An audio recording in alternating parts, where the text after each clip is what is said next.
स्वागत है आप सभी का एक बार फिर से। अजीत पवार क्या देवेंद्र फडणवीस और एकनाथ शिंदे का साथ छोड़कर जाएंगे या फिर दबाव बनाने की रणनीति है। बीते कुछ दिनों से उनके नेता लगातार ऐसे बयान दे रहे हैं जिससे ये बात साफ साफ लग रही है कि कुछ तो खिचड़ी पक रही है। एक दिन पहले बाबा सिद्दीकी की हत्या पर एनसीपी के प्रवक्ता अमोल मिटकरी ने अपनी ही सरकार को कठघरे में खड़ा कर दिया था, तो अब एनसीपी के कई बड़े नेता शरद पवार की पार्टी में शामिल हो गए।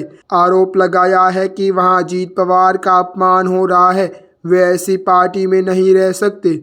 ऐसे में सवाल उठ रहे हैं कि क्या अजीत पवार चुनाव से पहले कोई बड़ा फैसला ले सकते हैं। अजीत पवार की पार्टी से फलटण के विधायक दीपक चौहान के साथ संजीव राज नाइक निम्बालकर और रघुनाथ राजे निम्बालकर सोमवार को शरद पवार की मौजूदगी में उनकी पार्टी में शामिल हो गए।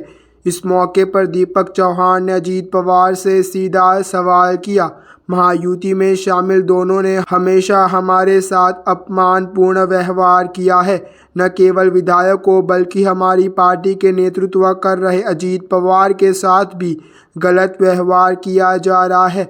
एनसीपी तोड़ने पर दीपक चौहान ने कहा, महायुति में जाने का हमारा कोई मतलब नहीं था, लेकिन नेता ने फैसले ले लिया था, इसीलिए हमें जाना पड़ा। लेकिन सवाल ये है कि जहां हमारे सम्मान नहीं वहाँ हम कितने दिन तक रहेंगे। हमारा कोई भी काम घटक दल के मंत्रियों ने नहीं किया। अगर काम नहीं हुआ और सम्मान नहीं मिला तो सत्ता में रहने का क्या फायदा। संजीव राज नाइक निम्बालकर ने कहा, महायुति में तमाम गलत काम हो रहे हैं, लेकिन पता नहीं अजीत दादा अभी तक इसका एहसास क्यों नहीं हो रहा है।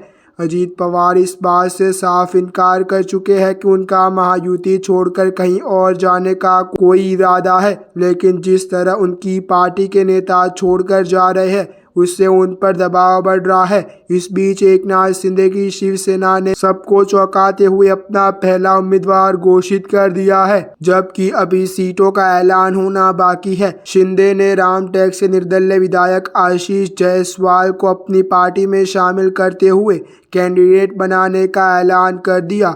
बता दें कि इस सीट से बीजेपी भी दावा ठोक रही है। ऐसी अच्छे न्यूज़ जानने के लिए आप हमारे यूट्यूब चैनल को सब्सक्राइब करना ना भूलें।